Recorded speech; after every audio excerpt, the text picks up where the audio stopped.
আমার বন্ধুগণ, এই তাকওয়ার পথ আমাকে আপনাকে অবলম্বন করতে হবে। তাকওয়া যদি অবলম্বন করতে পারি, মহান রব্বুল আলামিন সুন্দর করে তাকওয়ার পথ ধরার জন্য বলছেন, তাআওয়ানু আলাল বিররি ওয়াত তাকওয়া ওয়া লা তাআওয়ানু আলাল ইসমি ওয়াল উদওয়ান। আল্লাহ রাব্বুল আলামিন সূরা মুজাদালার ভিতরে বলছেন, তানাজাউ বিল বিররি ওয়াত তাকওয়া ওয়াত্তাকুল্লাহাল্লাযী ইলাইহি তুহশারুন। জোরে বলেন আল্লাহু আকবার।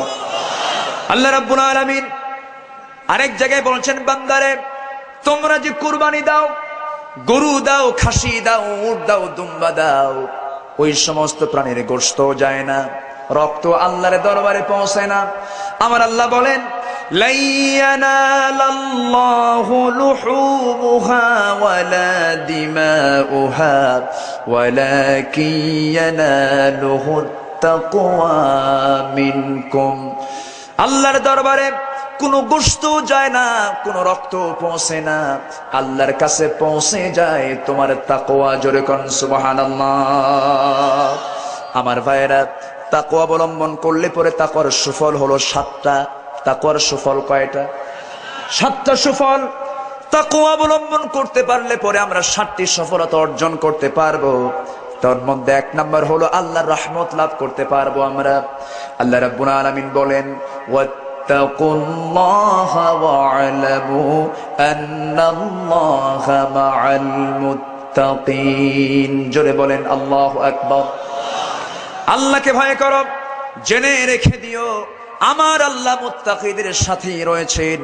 আল্লাহ রাব্বুল আলামিন অন্য জায়গায় বলছেন, আমার ভালোবাসা যদি পেতে চাও, মুত্তাকি হয়ে যাও। সবাই বলেন, ইন্নাল্লাহা ইউহিব্বুল মুত্তাকিন। আমার ভাইয়েরা, নাম্বার 3 হলো মুত্তাকি হতে পারলে তার দোয়া কবুল হয়ে যাবে, দোয়া কবুলের সম্ভাবনা তার জন্য নিশ্চিত হয়ে যাবে। আল্লাহ রাব্বুল আলামিন বলেন, ইয়া আইয়ুহাল্লাযীনা আমানু তাকুল্লাহা ওয়া কুলু কওলান সাদীদা يصلح لكم أعمالكم ويغفر لكم ذنوبكم। জোরে বলেন আল্লাহু আকবার। সূরা আহজাবের ভিতরে আল্লাহ রাব্বুল আলামিন বলেন, হে ইমানদারেরা, তোমরা আল্লাহকে ভয় করো, সত্য কথা বলো, আল্লাহ পাক তোমাদেরকে মাফ করে দিবেন, তোমাদের সমস্ত পাপ রাশি মাফ করে দিবেন। আল্লাহ পাকের ওয়াদা সত্য না মিথ্যা? আসতে কোন কেন? সত্য না মিথ্যা?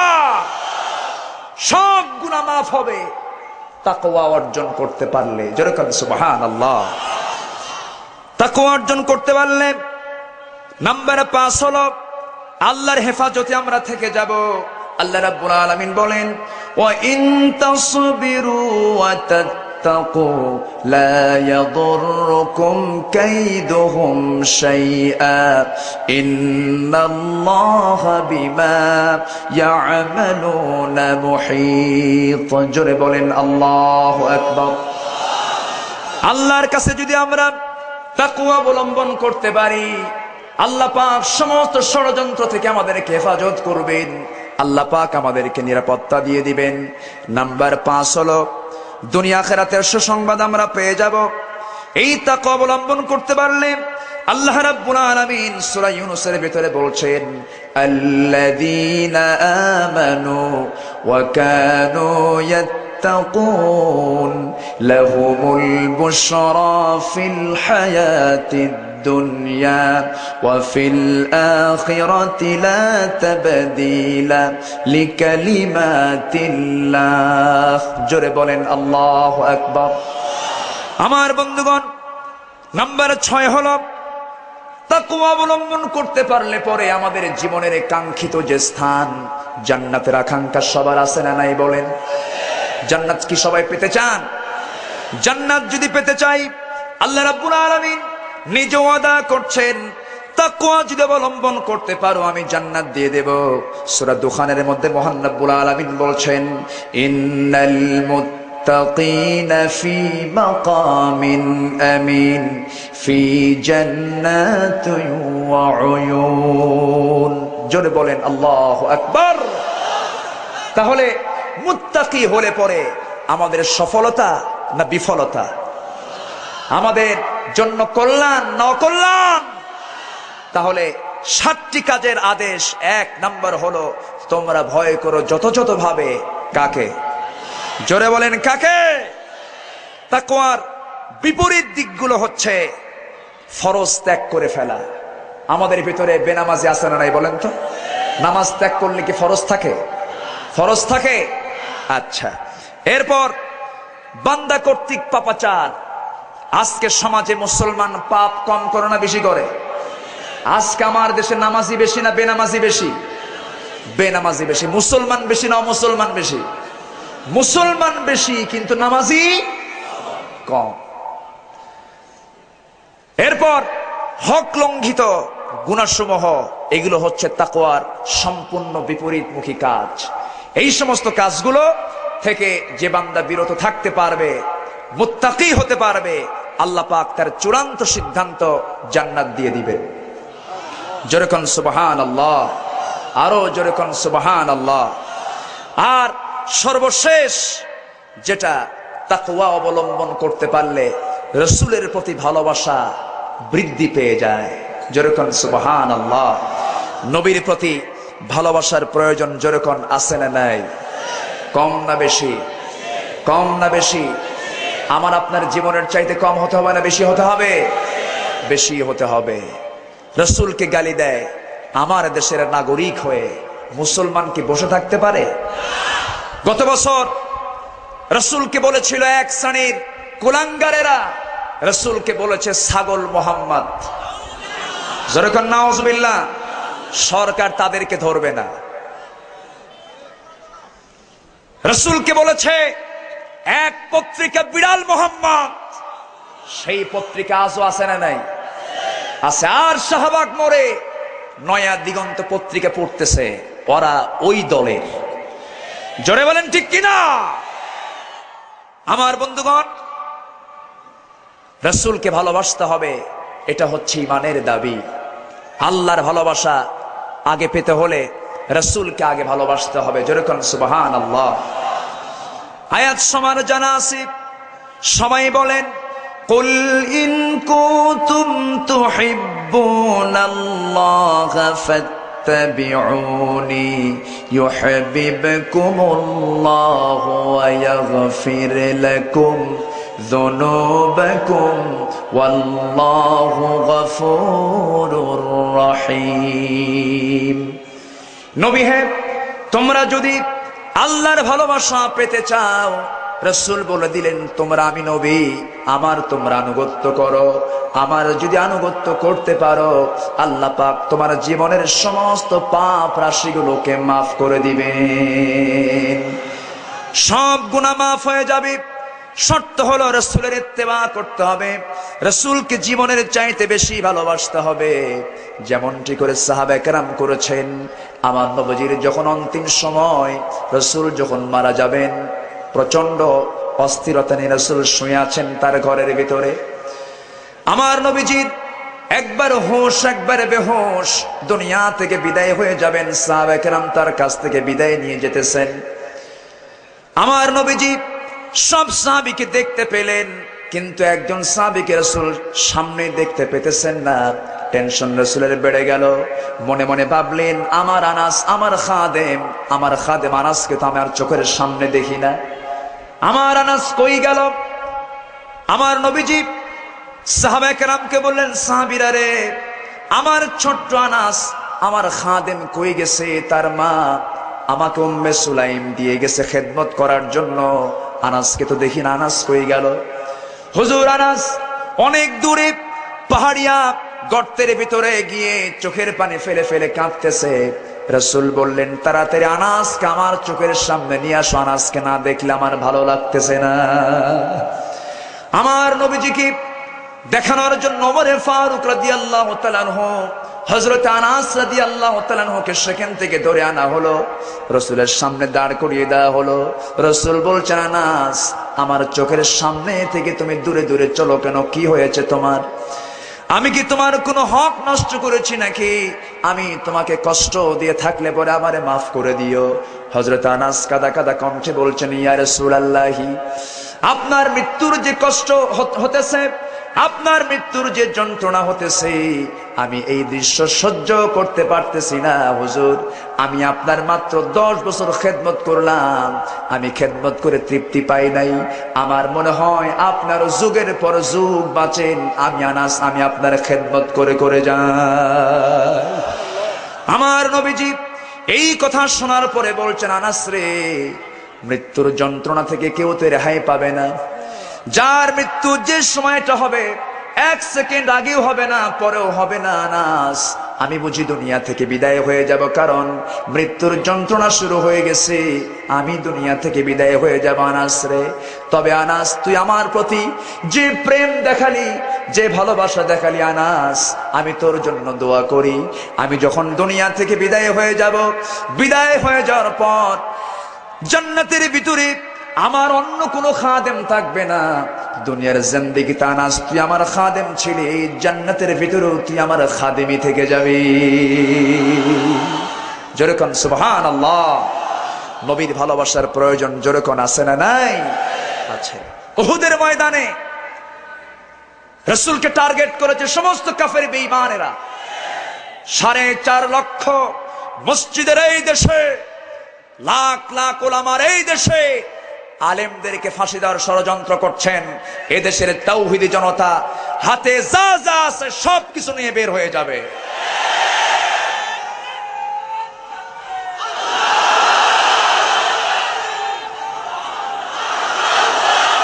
যেই শীর্ষস্থানীয় আলেমদেরকে আজ ধরা হয়েছে, এদেশের সমস্ত আলেম ওলামা একমত, তারা এদেশের হক্কানি আলেম দ্বীন। জোরে বলেন ঠিক কিনা? যাদের মুক্তির জন্য কাবার ইমাম পরিষদ, আব্দুর রহমান সুদাইসি সহ সবাই তারা মানব বন্ধন কর্মসূচি পালন করেছেন। তারা কিছু বোঝেন না, না, তারা কিচ্ছু বোঝেন না। প্রেসিডেন্ট ডক্টর মুরসি, মিশরের প্রেসিডেন্ট, একজন হাফেজ কোরআন, তিনিও মুক্তির জন্য দাবি করেছেন। গোটা পৃথিবীর সমস্ত আলেম ওলামা একমত, এই দেশের আলেমদেরকে মুক্তি দেওয়া। আমার ভাইয়েরা, কিন্তু এরা সহ্য করতে পারছে না। এর মূল কারণ হলো এদের সিয়ার থাকবে না। যারা বলেন ঠিক কিনা? আপনারা ভারতের মদত পুষ্ট হয়ে তাদের দালালিপনা করছেন। সম্মানিত ভাই সব, সম্মানিত ভাই সব, আজ আলেমদেরকে সাম্প্রদায়িক বলে গালি দেওয়া হচ্ছে। সাম্প্রদায়িক এদেশের আলেম ওলামা না। আল্লামা দেলাওয়ার হোসেন সাইদি সাহেব, তিনি যে আসনের এমপি ছিলেন, সেই আসনের অধিকাংশ ভোটার হিন্দু না মুসলমান? হিন্দু। ভোট দিয়েছে কারা? হিন্দুরা। সাম্প্রদায়িক হলে কি ভোট দিত? এমনকি 9 মাসের বাচ্চা পেটে দিয়ে নিয়ে নদীর সাতরায়া গিয়ে তাকে নির্বাচিত করেছে ভোট দিয়া। জোরে বলেন ঠিক কিনা? আমার ভাইয়েরা, তার এলাকার মানুষ তার প্রশংসা করে, আর তাদের যারা মদত পুষ্ট তারাই দালালি করছে। জোরে বলেন ঠিক কিনা? তিনি শুধু দেশের মানুষের কোন দলের লোক না, তিনি দেশের একটা রত্ন। জোরে বলেন ঠিক কিনা? তারা চ্যালেঞ্জ করেছেন, আমাদের মন্ত্রিত্বকালীন অবস্থায় যদি 1 টাকারও যদি কেউ দুর্নীতি বের করতে পারে, আমরা রাজনীতি বাদ দিয়ে দেব। সেই ফেরেশতা চরিত্রে মানুষগুলো কাজ, যে পরিমাণ জুলুম নির্যাতন করা হচ্ছে, এই জুলুম নির্যাতনের অবসান হবে এদের পতনের ভিতর দিয়া। সম্মানিত ভাইয়েরা, আলোচনা চালাবো? কারো কোনো সমস্যা নাই তো? জোরে বলেন ইনশাআল্লাহ। হবে আর কি ভাই, হয়ে তো গেছি সব। আর এখন বসে থাকার সুযোগ নাই। সম্মানিত ভাইরা, আমি তিনটা আয়াতের একটা অংশের তাকওয়ার উপরে কিছু কথা আলোচনা রাখছি। এখনো কিন্তু 6টা কাজের নির্দেশ আল্লাহ পাক দিয়েছেন, এখনো বাদ আছে। সবাই শুনবেন তো? আজকেও চলতেছে আলোচনা, আগামীকালকেও হবে, এবং সকালবেলা মহিলার সমাবেশও হবে, যেরকম ইনশাআল্লাহ। সম্মানিত ভাইয়েরা, তো সেই উহুদের ময়দানে রাসূলকে তারা মারার টার্গেট করলো, কারণ বদরের প্রান্তরে কাফেররা পরাজিত হয়েছে। দারুণ রাগ, প্রতিশোধের মানসিকতা নিয়ে সব কাফের মুশরিকরা এসেছে রাসূলকে মারার মানসিকতা নিয়ে। মুহাম্মদ বিন আব্দুল্লাহকে তারা দুনিয়া থেকে বিদায় করে দেবে, কিন্তু বিদায় করে দেওয়ার মালিককে? যেরকম বিদায় করার মালিককে? জীবন কার হাতে? আল্লাহর হাতে।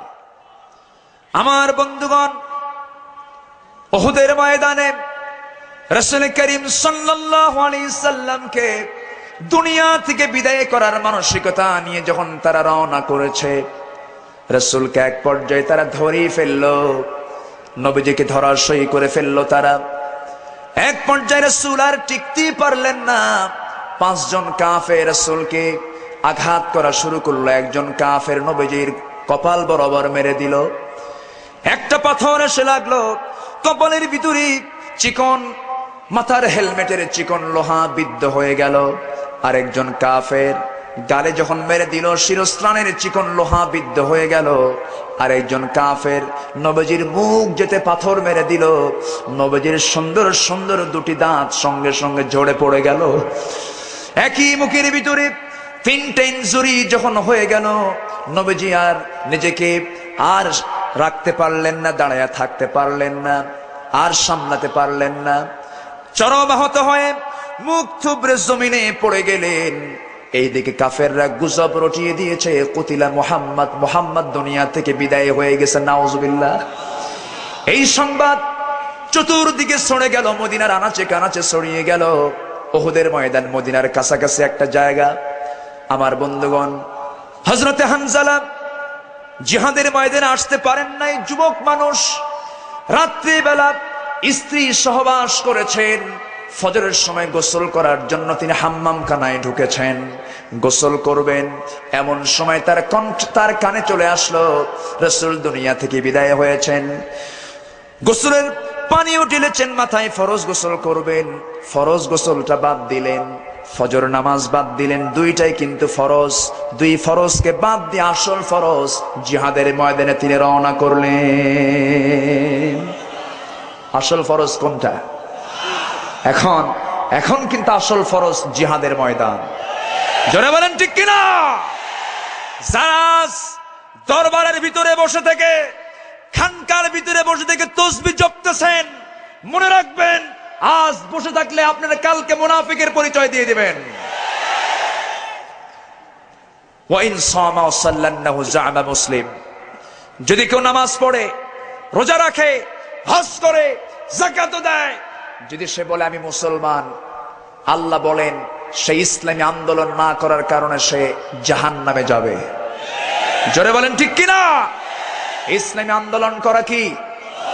আরো জোরে কোন কি? দল করা কি? এই ব্যাপারে আমি আগামীকালকে বলবো, 3 নম্বর আয়াতকে সামনে রেখে। দল যে করা ফরজ, কেন ফরজ, এই বিষয়ে আগামীকালকে বক্তব্য হবে, জোরে কোন ইনশাআল্লাহ। সম্মানিত ভাইরা, রাসূল করিম সাল্লাল্লাহু আলাইহি সাল্লামকে বিদায় করে দেওয়া হয়েছে, এই গুজব রটে গেছে, হানজালার মাথা খারাপ হয়ে গেছে। রাসূলের মহব্বত আছে না নাই বলেন তো? আছে। আহা, কি করলেন হানজালা?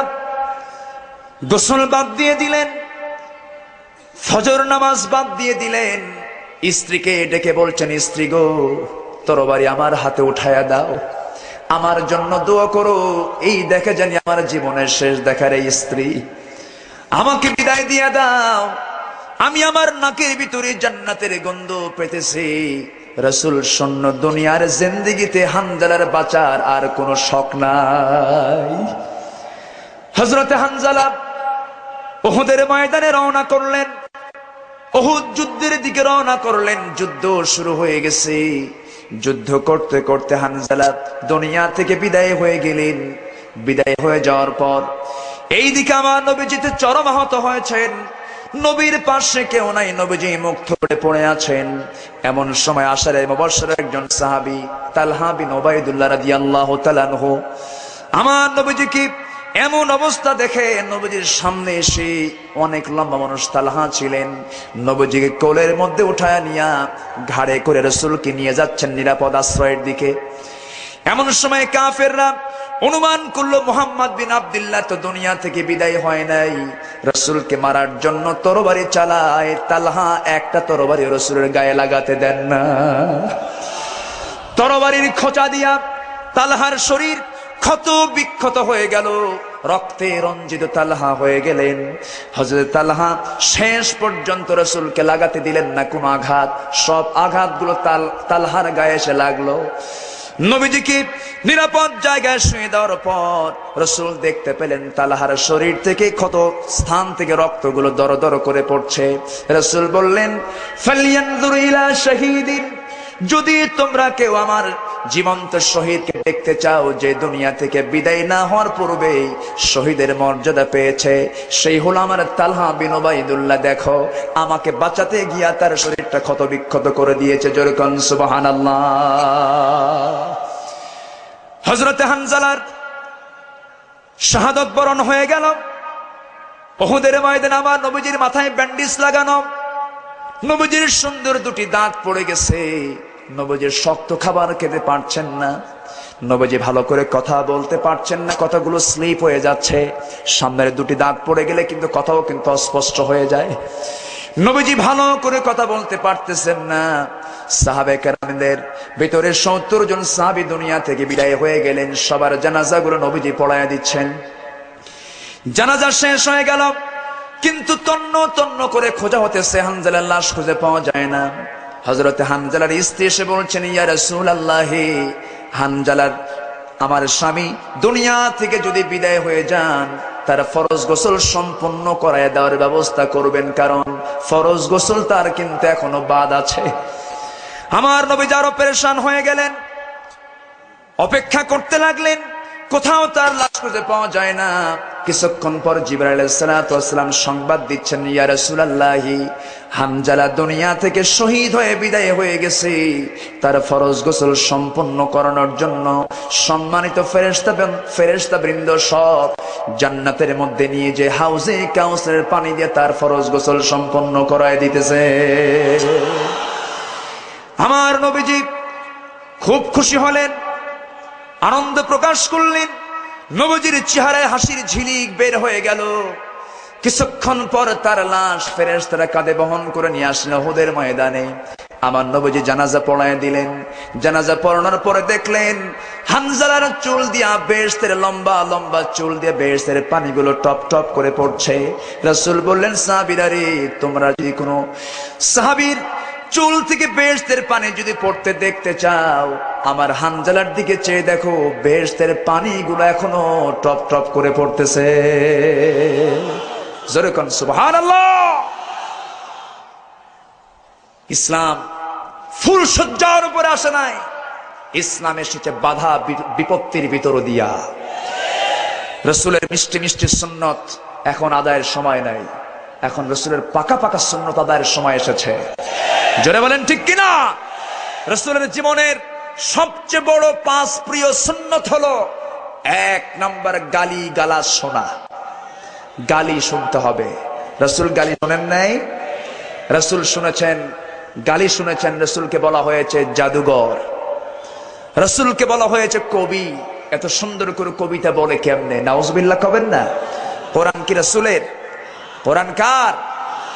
রাসূলকে বলা হয়েছে মিথ্যাবাদী, রাসূলকে বলা হয়েছে প্রতারক, রাসূলকে বলা হয়েছে লেস কাটা। রাসূলের ছেলে হয়ে মারা যায়, ছেলে সন্তান রাসূলের ছিল কি ছিল না? কয়টা ছিল? 4টা ছেলে সন্তান তার ছিল। খাদিজার পেটে 3 জন, কাসেম, তাহের, তাইয়াব রাদিয়াল্লাহু আনহুম। আর ইব্রাহিম ছিলেন মারিয়া কিপ্তি রাদিয়াল্লাহু তাআলা আনহার পেটে। এই মোট 4 জন ছেলে, একটাও জীবিত ছিল? সব শৈশবেই দুনিয়া থেকে বিদায় হয়েছেন। এই জন্য আল্লাহ পাক রাসূলকে জানিয়ে দিচ্ছেন নবী মন খারাপ করবেন না। আল্লাহ পাক বলছেন, মা কানা মুহাম্মাদুন আবা আহাদিম মির রিজালিকুম ওয়ালাকির রাসূলুল্লাহি ওয়া খাতামান নাবিয়্যিন ওয়া কানা আল্লাহু বিকুল্লি শাইইন আলিমা। জোরে বলেন আল্লাহু আকবার। তোমাদের নবী মুহাম্মদ সাল্লাল্লাহু আলাইহি সাল্লাম কোন প্রাপ্তবয়স্ক ছেলে সন্তানের জনক নন। তিনি হচ্ছেন আখিরি জামানের পয়গম্বর। রাসূলের ছেলে সন্তানগুলো ছিল অপ্রাপ্তবয়স্ক, দুনিয়া থেকে বিদায় হয়ে গেছে। ছেলে দেনকে অনেকে চুপ করে থাকতেছে। মনে এক মাজার আমি ঢুকলাম, দেশের এক কোন একটা আল্লাহর ওলির মাজার আমি ঢুকলাম, ঢুকেই দেখি বিশাল একজন খাদেম, এইরকম মসমোটা, দেখে মনে হয় এরকমই শয়তান দেখতে হবে। আমি জুতা হাতে নিয়ে যাচ্ছি, আমাকে বলতেছে ভাই জুতা রেখে যান। কেন? এতে মাজারের সম্মান হানি হয়, জুতা নিয়ে যাওয়া এটা আদবের খেলাফ।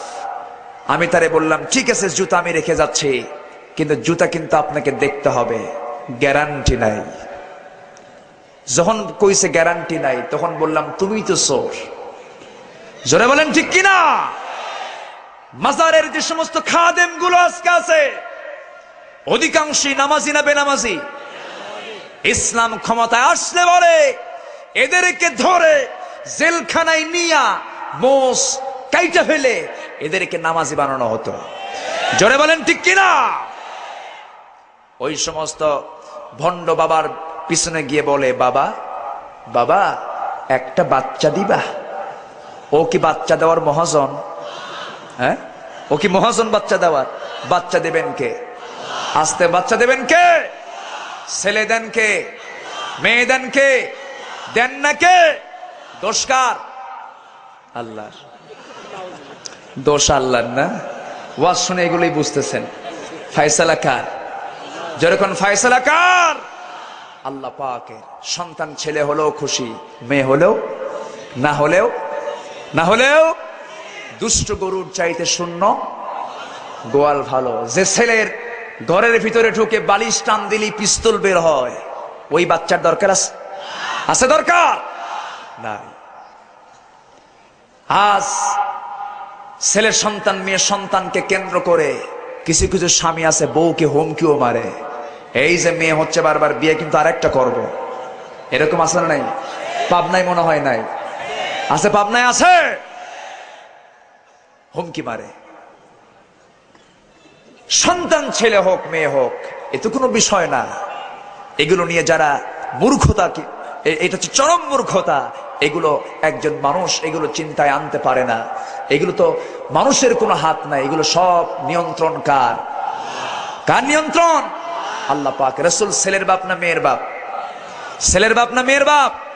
মেয়ের বাপ। রাসূলের 4টা মেয়ে সন্তানগুলো মারা সন্তান ছেলেগুলো মারা যাতেছে। কাফের মুশরিকরা বলে মুহাম্মদ লেজ কাটা, মুহাম্মদ কিসের নবী? ছেলের সন্তানগুলো হয়ে হয়ে মারা যায়। নবীজি মন খারাপ করেন নাই কখনো। হযরতে কাসেম রাদিয়াল্লাহু তাআলা আনহু 8 বছরের ছোট্ট বাচ্চা নবীজি কোলের মধ্যে নিলেন। মৃত সন্তানকে কোলের ভিতরে নিয়া চোখের পানি ফেলে ফেলে কাঁদতেছেন। নবীজির মনে মনে দোয়া হলো আমার কাসেমকে তুমি আল্লাহ জান্নাত দিয়ে দাও। সাহাবায়ে কেরাম বললেন ইয়া রাসূলুল্লাহ, আপনার চোখে পানি কেন? আপনি কাঁদতে তো মানা করেছেন, আপনার সন্তান বিদায় হয়ে গেছে, আপনার চোখে পানি কেন হুজুর? কি কারণে কাঁদেন? রাসূল বললেন আর তারা এসেছে তাগুতের পক্ষে, তাদের কদমটা মজবুত, আকাল মাটির তারা শেল্টার নিয়েছে। আমার নবীজি সঙ্গে সঙ্গে দুহাত তুলে আল্লাহর দরবারে দোয়া করলেন। দোয়ার সঙ্গে সঙ্গে মঞ্জুর হয়ে গেল। আকাশে ঘন মেঘ জমা হলো, বৃষ্টি নাজিল হলো।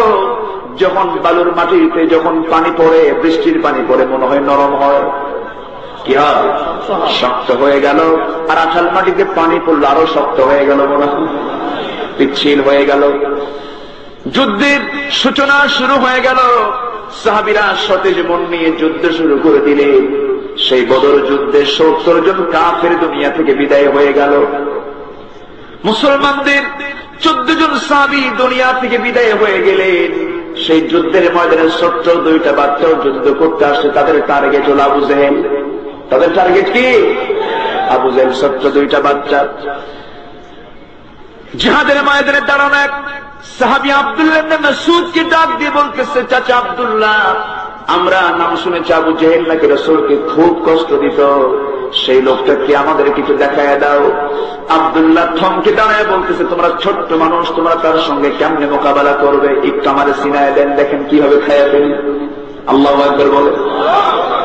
চিনায় দেওয়া হলো। ওই যে ঘোড়ার পিঠে বসে আছি, সিংহের মতো গর্জন দিয়া যখন ঝাঁপিয়ে পড়ল, কৌশল অবলম্বন করে সামনের দিকে এগিয়ে গিয়ে শত্রুদের ভিতরে ঢুকে গেল। আবু জেহেল ঘোড়ার পিঠে বসা ছিল, 2 দিকে 2 পা ঘোড়ার পিঠে ছেড়ে দিয়ে বসে আছে। এমন সময় এক পাশে মাস আর এক পাশে মুয়াজ, 2 জন চোখের ইশারা দিয়া আল্লাহু আকবার বলে যখন 2 জন এট এ টাইম হিট করেছে, 2টা পায়ে হিট লাগার সঙ্গে আঘাত লাগার সঙ্গে সঙ্গে আবু জেহেল ধরাশয়ী হয়ে গেল, জমিনে ছিটকে পড়ে গেল। আবু জেহেল আর দাঁড়াতে পারল না, কোমর সোজা করতে পারল না। কিন্তু ছোট্ট বাচ্চা মুয়াজকে 10-12 জন কুরাইশরা তাকে পাকড়াও করে ফেলল। ছোট্ট ছোট্ট বাচ্চাগুলো কেউ নাই তাদের পাশে।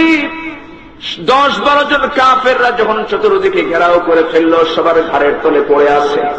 ছোট্ট তরবারি নিয়ে কতক্ষণ যুদ্ধ চালাবে?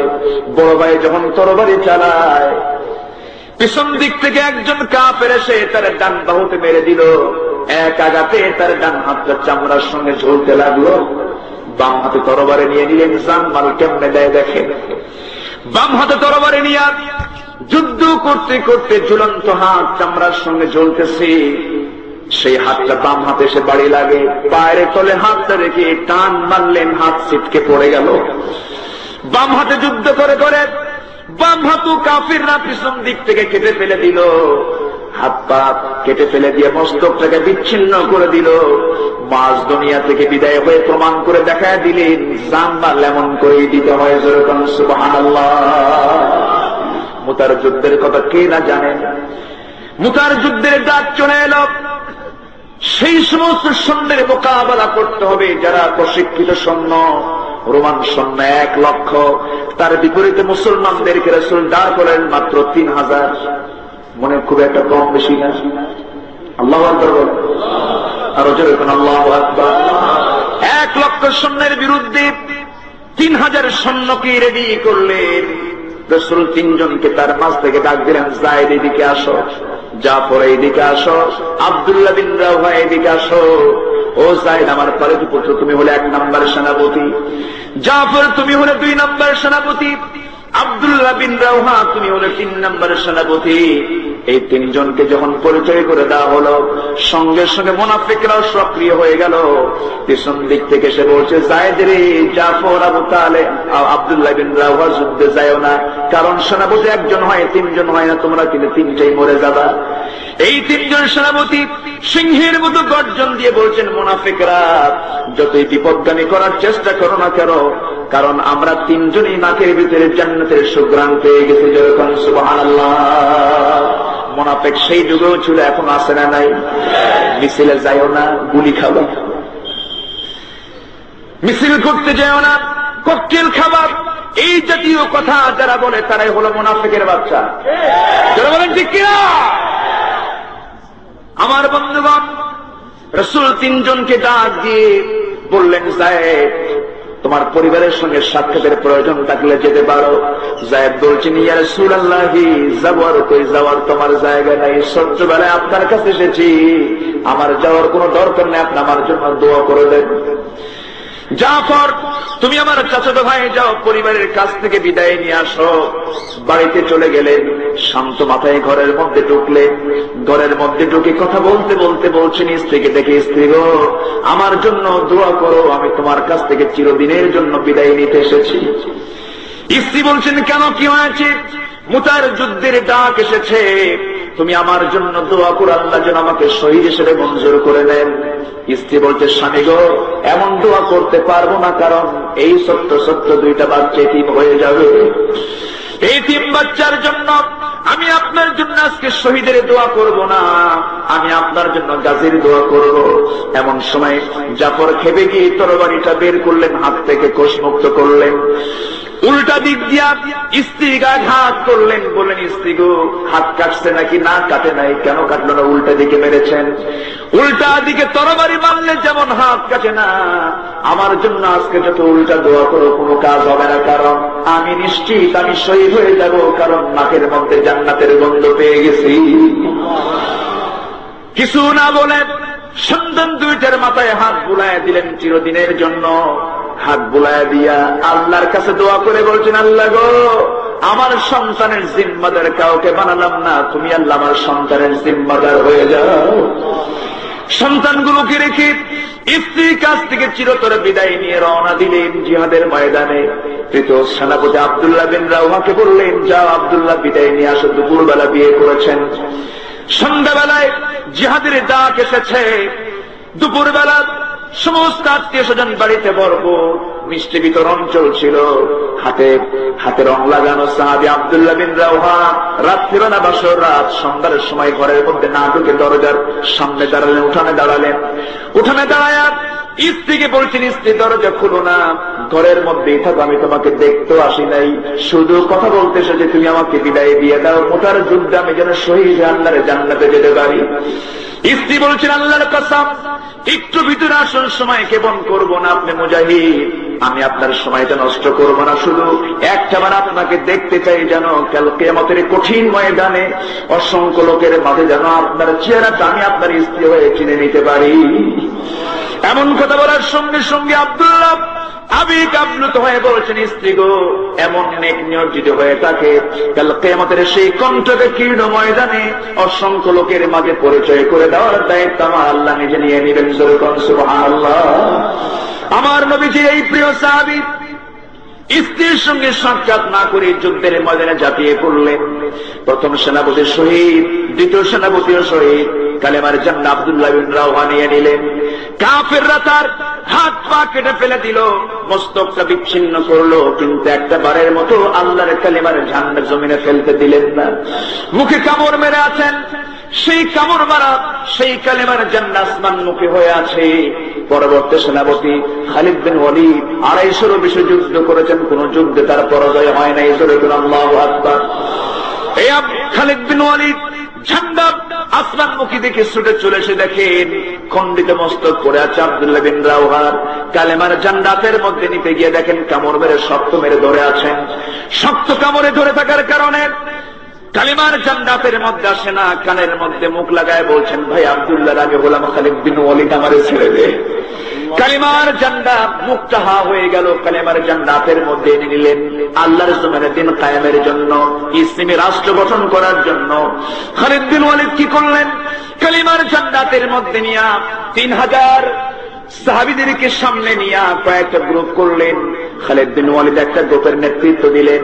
যুদ্ধের ময়দানের মোড়টা তিনি ঘোরায় ফেললেন। সেই জিহাদের ময়দানে খালিদ বিন ওয়ালিদ একটা নয়, দুইটা নয়, 4, 5টা, 6টা, 7টা নয়, 8টা তরবারি ভেঙ্গে চুরমার করে মুতার যুদ্ধের রোমান সৈন্যকে পরাজিত করে কালিমার পতাকা উড্ডীন করে নবীর সামনে হাজির করে দিলেন। সুবহানাল্লাহ। সাহায্য করেছেন কে? হাত দেবেন না, সাহায্য করেছেন কে? শহীদের মর্যাদা কে দেন? আল্লাহ দেন। খালিদ বিন ওয়ালিদ মরা এত সহজ না। খালিদ বিন ওয়ালিদ 250 বেশি যুদ্ধ করেছেন। কোন যুদ্ধে কোন শত্রুর তরফ থেকে তার গায়ে একটা আঁচড়ও লাগেনি, রক্ত ঝরেনি। মারা যাচ্ছিলেন বিছানায়, ওমরের খেলাফত আমলে মূর্ছ অবস্থায় কাতরাচ্ছেন, চোখের কোনা বেয়ে টপটপ করে পানি পড়তেছে। আবেগ আপ্লুত হয়ে বলছেন, আহারে, জীবনের শত শত যুদ্ধের নেতৃত্ব দিলাম, আজকে আমাকে বিছানায় শুয়ে মারা যাওয়া লাগতেছে। এমন আফসোস করে যখন কথাগুলো বলতেছিলেন, এমন সময় খলিফা ওমর তার সামনে হাজির হয়ে গেলেন। ওমরে ফারুক বলছেন, ওরে খালিদ বিন ওয়ালিদ, আমার প্রতি তোমার কোনো যদি অভিমান থাকে, রাগ থাকে, আমারে মাফ করে দিও। আমি তোমার চাকরিটা সেনাপতির পদ থেকে সৈনিকের পদে নিয়ে এসেছিলাম, কারণ হলো মানুষের একটা অন্ধবিশ্বাস হয়েছিল খালিদ যে যুদ্ধে যায় সেই যুদ্ধে বিজয় হয়, শিরকের একটা ছোঁয়া পাচ্ছিল মানুষ, এই জন্য তোমার সেনাপতির পদ থেকে সৈনিক বানিয়েছিলাম। তবে ওরে খালিদ, আমি আমিরুল মুমিনিন তোমার জন্য দোয়া করি, আল্লাহ তোমার বিছানায় মৃত্যু দিলেও তোমার আল্লাহ পাক শহীদের দরজা দিয়ে দিবেন। জোরে বলুন সুবহানাল্লাহ। আমার বন্ধুগণ, জানমাল কেমনে দিতে হয় সাহাবীরা তা দেখিয়ে গেছেন, আমরা সেই অনুসরণই করব। জোরে বলুন ইনশাআল্লাহ।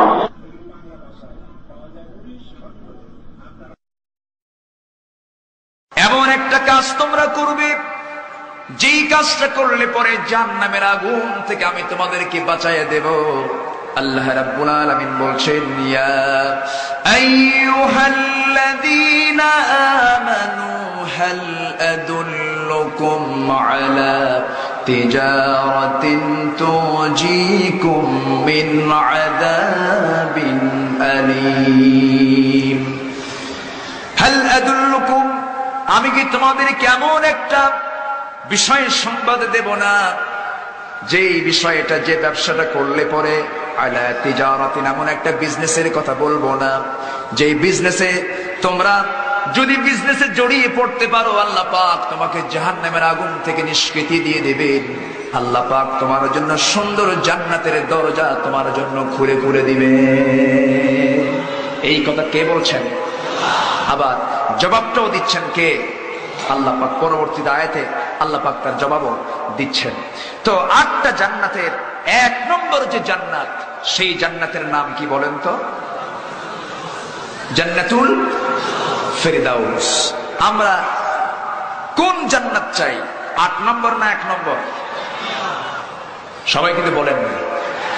কয় নম্বর জান্নাত চাই? 1 নম্বর। 1 নম্বর জান্নাত যদি পেতে চাই, কাজ কি 2 নম্বর করলে চলবে না, 1 নম্বর করতে হবে? 1 নম্বর কাজই করতে হবে। 1 নম্বর জান্নাত আল্লাহ পাক কোন বান্দাকে দিবেন, কোন আমল করলে পরে? আল্লাহ রাব্বুল আলামিন বলেন, ইন্নাল্লাযীনা আমানু ওয়া আমিলুস সালিহাতি কানাত লাহুম জান্নাতুল ফিরদাউসি নুজুলা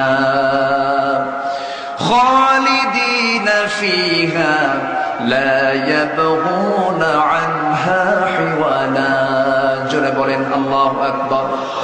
সূরা কাহফ 107 নম্বর আয়াতে মহান রব্বুল আলামিন বলছেন, জান্নাতুল ফেরদাউস তাকে দেয়া হবে যে বান্দা ঈমান আনবে আর আমলে সালেহ করবে, নেক আমলগুলো করবে, আমি আল্লাহ তাকে 1 নম্বর জান্নাত, জান্নাতুল ফেরদাউস দিয়ে দেব। আর আস্তে কোন সুবহানাল্লাহ। নাম্বার 2, জান্নাতুন নাঈম কারা পাবে?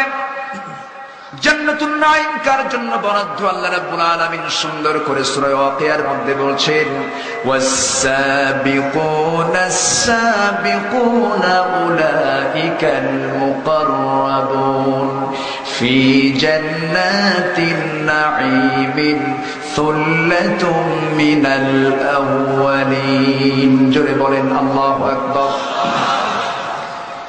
জান্নাতুন নাঈম তারাই পাবে যারা দুনিয়ার জিন্দেগিতে ডানপন্থীর পরিচয় দিয়েছে, ডানপন্থী যারা, অগ্রবর্তীগণ যারা, ডানপন্থী যারা, ডান দল যারা করেছে, ডানপন্থীর পথে যারা চলেছে, এই সমস্ত বান্দার জন্য আল্লাহ রাব্বুল আলামিন জান্নাতুন নাঈমের দরজা খুলে রেখেছে। জোরে কোন সুবহানাল্লাহ। নাম্বার 3, দারুস সালাম কার জন্য? আল্লাহ রাব্বুল আলামিন বলেন, وَهَذَا صِرَاطُ رَبِّكَ مُسْتَقِيمًا قَدْ فَصَّلْنَا الْآيَاتِ لِقَوْمٍ يَتَذَكَّرُونَ لَهُمْ دَارُ السَّلَامِ عِندَ رَبِّهِمْ وَهُوَ وَلِيُّهُمْ بِمَا كَانُوا يَعْمَلُونَ। জোরে বলেন আল্লাহু আকবার। সূরা আনআমের 127 নম্বর আয়াতে মহান রব্বুল আলামিন দারুস সালাম তার জন্যই বরাদ্দ রেখেছেন।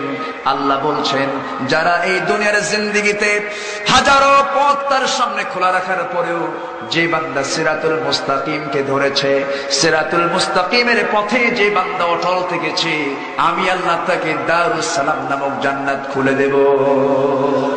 আরো জোরে কোন সুবহানাল্লাহ। জান্নাতুল খুলদ কার জন্য? নাম্বার 4, জান্নাতুল খুলদ তারাই পাবে। কুল আযালিকা খায়রুন আম জান্নাতুল খুলদিল্লাতী বুইদাল মুত্তাকুন কানাত লাহুম জাযাআন ওয়া মাসীরা। জোরে বলেন আল্লাহু আকবার। সূরা ফুরকান আয়াত নাম্বার 15-তে মহান রব্বুল আলামিন বলছেন, সেই বান্দার জন্য জান্নাতুল খুলদ আমি বরাদ্দ রেখেছি যে বান্দা দুনিয়ার জিন্দেগিতে আমি আল্লাহ আমাকে সবচেয়ে বেশি ভয় করেছে, যারা নাকি মুত্তাকি। জোরে কোন সুবহানাল্লাহ। নাম্বার 5, জান্নাতুল আলিয়া। জান্নাতুল আলিয়া কারা পাবে? মহান রব্বুল আলামিন সুন্দর করে বলছেন, লিসাইহা রাদিয়া ফি জান্নাতিন আলিয়া লা তাসমাউ ফিহা লাগিয়া। জোরে বলেন আল্লাহু আকবার। সূরা গাশিয়ার ভিতরে আল্লাহ রাব্বুল আলামিন সেই বান্দার জন্য জান্নাতুল আলিয়া রেখেছেন যে বান্দা দুনিয়ার জিন্দেগিতে ভালো কর্ম করবে, আল্লাহ তার জন্য জান্নাতে আলিয়া রেখে দিয়েছেন। নাম্বার 6, জান্নাতুল আদান কার জন্য? মহান রব্বুল আলামিন সুন্দর করে বলছেন, ও বান্দারা আমি জান্নাতুল আদান তাকে দেব। আল্লাহ রাব্বুল আলামিন বলেন, তুমিনুনা বিল্লাহি ওয়া রাসূলিহি ওয়া তুজাহিদুনা ফি সাবিলিল্লাহি বিআমওয়ালিকুম ওয়া আনফুসিকুম যালিকুম খায়রুল লাকুম ইন কুনতুম তা'লামুন ইয়াগফির লাকুম যুনুবাকুম ওয়া ইউদখিলকুম জান্নাতিন তাজরি মিন তাহতিহাল আনহার ওয়া মাসাকিন তাইয়্যিবাতান ফি জান্নাতি আদন যালিকাল ফাওজুল আযীম। সূরা সাফ আয়াত নাম্বার 12।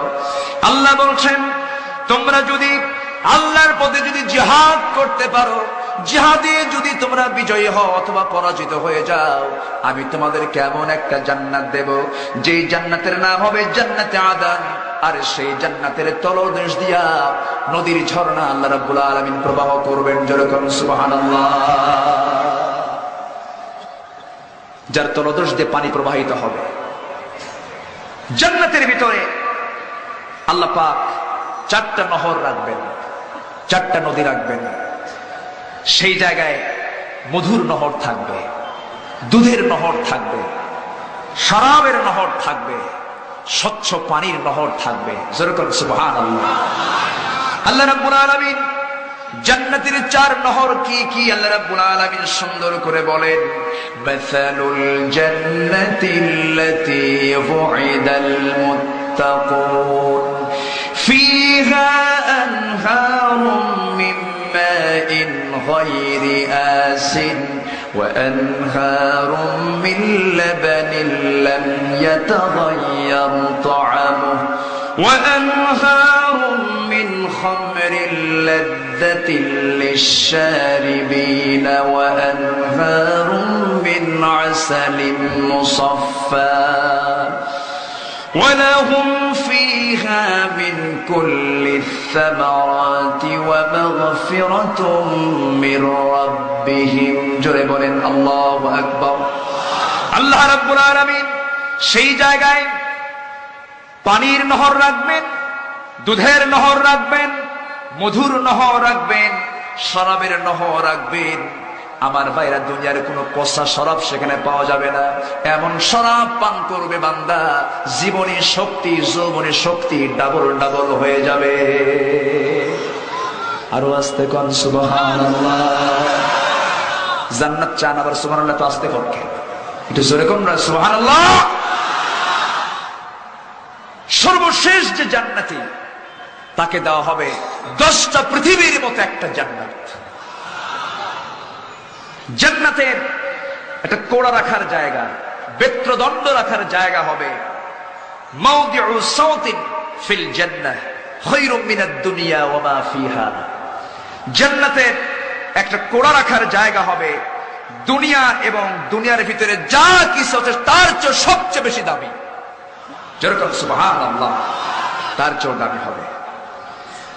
জান্নাতের লোকের মুখে কোনো গোঁফ থাকবে না, মোষ থাকবে না, দাড়ি থাকবে না। মেয়েদের চোখ হবে অলৌকিক লাজুক। বয়স হবে যুবকদের 30 থেকে 33-এর মাঝামাঝি। ইবনাআন 30 আও 30 সানা, 30 অথবা 33 এর মাঝামাঝি হবে তাদের বয়স। এমন একটা জান্নাত দেওয়া হবে মা লা আইনুন রাআত ওয়ালা উযনুন সামিআত ওয়ালা খাতারা আলা কলবিন বাশার, যে চোখ কখনো দেখেনি, যে কান কখনো শোনেনি, আর কোনদিন বান্দার দিলও কখনো বোঝে নাই, জানতে পারে নাই, কোনদিন কল্পনাও করতে পারে নাই, এমন জান্নাত আল্লাহ পাক রেখে দিয়েছেন। যেরকম সুবহানাল্লাহ। জান্নাতে থাকবে আল্লাহ পাক জান্নাতীদের জন্য হুর রাখবেন। সেই হুরগুলোর একটা থুতু যদি জমিনে যদি নিক্ষেপিত হতো, গোটা দুনিয়া থুতুর সুগন্ধে ভরপুর হয়ে যেত। এমন হুর আল্লাহ পাক রেখে দিয়েছেন। যুবকরা প্রেম করতে হবে কার সাথে? না দুনিয়ার হুরের সাথে? কি নোংরামি! এই তো আজকে 10 তারিখ 14 ফেব্রুয়ারি আসতেছে, আন্তর্জাতিক বেহায়া দিবস। জনগণ ঠিক কিনা? বেহায়া দিবস। যুবক, জান্নাতের জন্য আকাঙ্ক্ষা থাকতে হবে, জান্নাতের আশা নিয়ে থাকতে হবে। সবাই জান্নাত পেতে রাজি আছেন তো? আল্লাহ পাক কবুল করুন। জোরে কোন আমিন, আরো জোরে কোন আমিন। জান্নাতের 6টি জান্নাতের বর্ণনা একটু শুনলাম।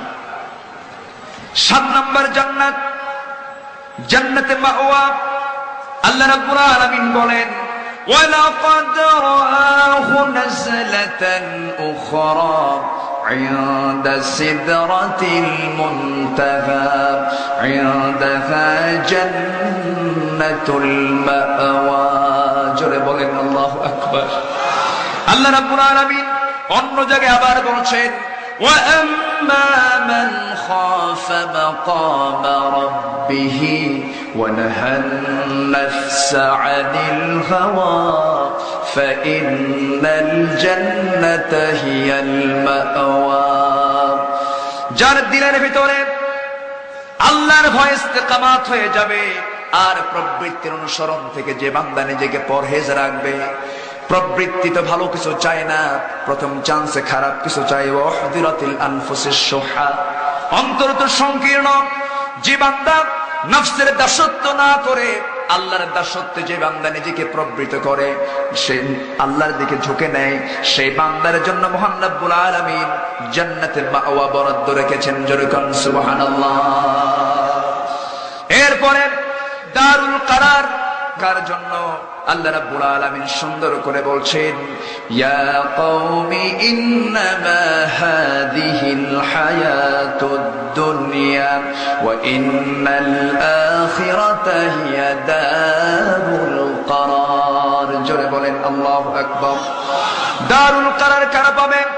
من عمل سيئة فلا يجزى إلا مثلها ومن عمل صالحا من ذكر أو أنثى وهو مؤمن فأولئك يدخلون الجنة يرزقون فيها بغير حساب। جل بولين الله أكبر।